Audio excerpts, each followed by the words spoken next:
nightmares in my head, I fear that the thoughts build up until I can't hear, that my mind fills up into a creature, and it haunts me somewhere much deeper. Anxiety, filling up every space, no privacy, and silently, it could build and build until you... Salam sejahtera Malaysia, denyut nadi suara rakyat bergema di channel ini. Daulat tuanku, ampun tuanku, beribu-ribu ampun, sembah patik, mohon diampun.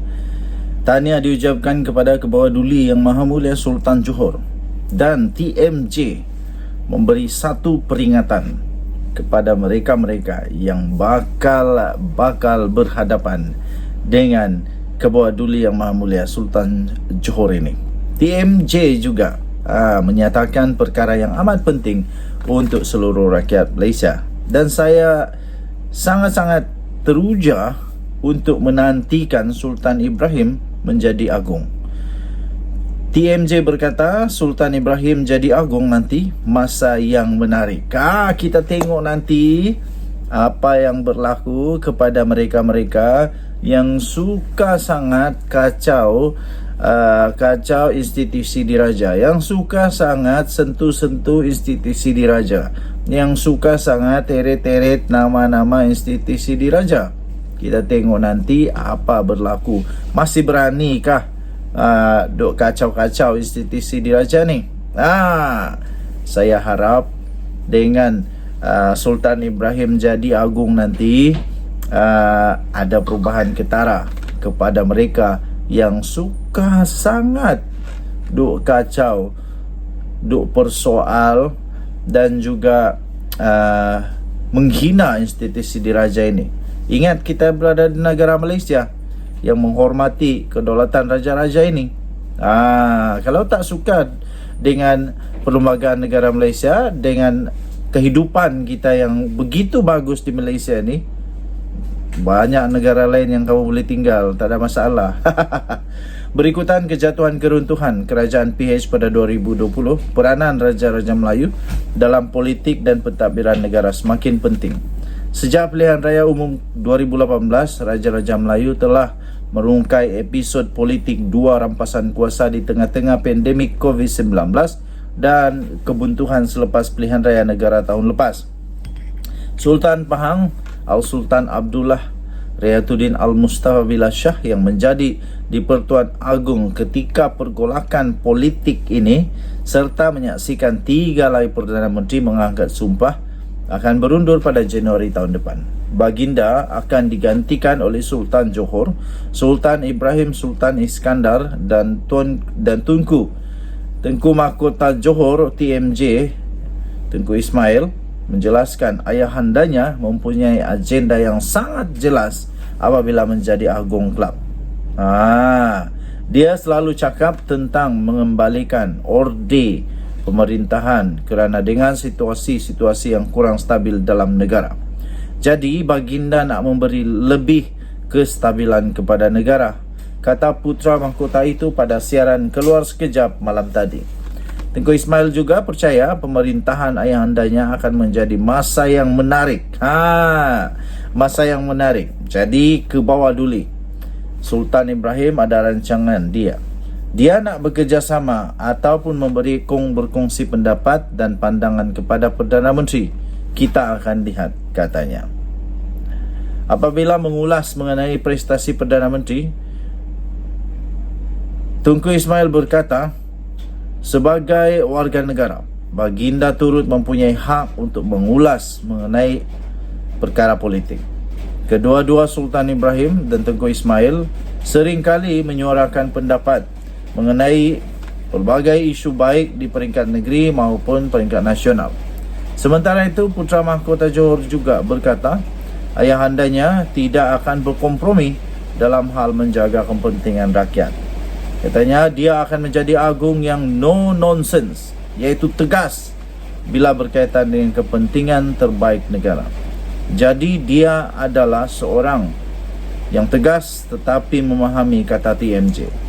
Tunku Ismail memberi contoh Menteri Besar Johor, On Hafiz Ghazi akan mendapatkan perkenan Sultan berhubung keputusannya, dan baginda akan memberi maklum balas dengan berterus terang. Pelantikan Un Hafiz sebagai Menteri Besar Johor pada 2022 merupakan antara detik krisis politik.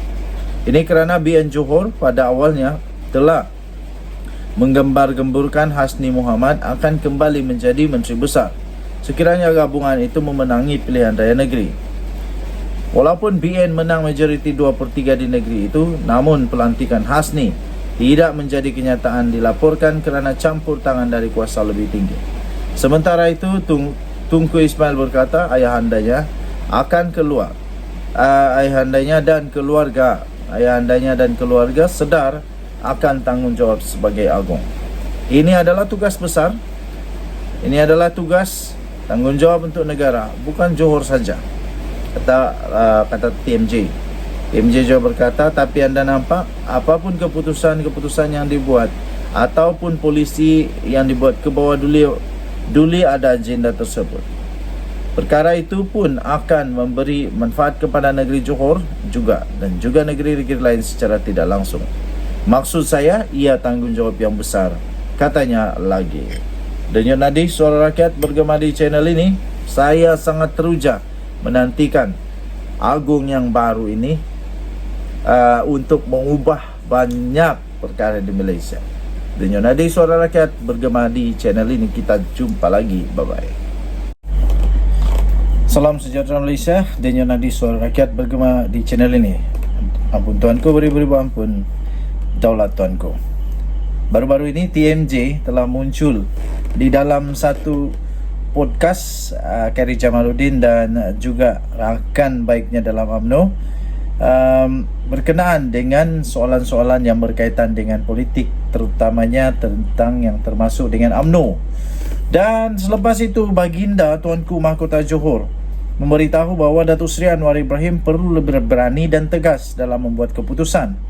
Kemudian Baginda juga berkata tentang penilaian tentang jawatan-jawatan, terutamanya menteri ataupun penjawat yang besar-besar yang ada bukan hanya dilihat dalam populariti, bukan hanya dilihat dari segi umur, tetapi dari segi kelayakan. Kalau dikira daripada apa yang disebut oleh Tengku Mahkota Johor ini, makna kata mungkin juga ia berkaitan dengan kabinet Datuk Seri Anwar Ibrahim. Ianya mungkin bermaksud bahawa Datuk Seri Anwar Ibrahim perlu tegas di dalam merombak kabinet yang ada sekarang ini. Antara benda yang tersentuh secara jelas ialah tentang Zahid Hamidi. Zahid Hamidi yang mana salah satunya disebut oleh Tengku Mahkota Johor dalam pemilihan Menteri Besar Johor pada ketika itu, yang benar-benar telah mengakibatkan Sultan Johor, Baginda Kebawaduli Yang Maha Mulia Sultan Johor agak murka dengan cara yang dibuat oleh Zahid Hamidi. Adakah dengan ini menunjukkan bahawa Tengku Mahkota Johor sebenarnya ingin memberikan pendapat dan nasihat kepada Datuk Seri Anwar Ibrahim untuk merombak kabinet dan melupakan untuk menyenangkan hati manusia-manusia yang selalu mau dijaga hati, termasuklah Presiden UMNO Zahid Hamidi. Pada pendapat saya, yang sekarang ini pun, kalau UMNO keluar pun daripada kerajaan perpaduan ini, tak ada apa-apa yang berlaku. Hanya saja kurangnya majoriti 2/3. Itu saja. Tapi Datuk Seri Anwar Ibrahim tidak akan tumbang selagi GPIS dengan GRS, PGRS sebenarnya, PGRS, GPS bebas dan semua yang menyokong dia sekarang itu tetap bersama dia menyokong. Dia tidak akan tumbang. Jadi, tuan-tuan dan puan yang dihormati sekalian, mungkin ini perlu untuk dilakukan oleh Datuk Seri Anwar Ibrahim. Kerana kata, menurut Baginda Tunku Mahkota Johor, dia kata ada masa mungkin kita dibenci atas keputusan yang perlu dibuat demi kebaikan negara. Buat apa saja keputusan demi kebaikan negara, sungguh pun kadangkala perlu jadi pembenci. Jadi tuan-tuan dan puan yang dihormati sekalian, dalam apa yang disebut oleh Tengku Mahkota Johor ini juga, baginda berkata tentang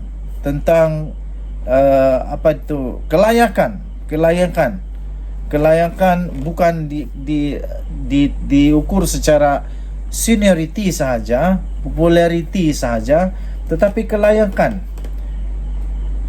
pintar, pengetahuan, dan bukan hanya teori menurut baginda. Jadi tuan-tuan dan puan-puan, mungkin inilah petanda-petanda terbaru dan awal di mana Yang Amat Berhormat Perdana Menteri Datuk Seri Anwar Ibrahim bakal akan merombak kabinet, dan ramainya muka-muka besar yang mungkin akan hilang daripada kabinet negara Malaysia. Benar juga, saya setuju dengan apa yang disebut oleh Tengku Mahkota Johor, iaitu Datuk Seri Anwar Ibrahim tidak akan mampu untuk menyenangkan hati semua orang, dan tidak perlu pun untuk senangkan hati semua orang. Mustahil untuk dapat senangkan hati semua orang. Apa pendapat anda? Sila tinggalkan komen. Dan Nadi Suara Rakyat bergema di channel ini. Bye-bye.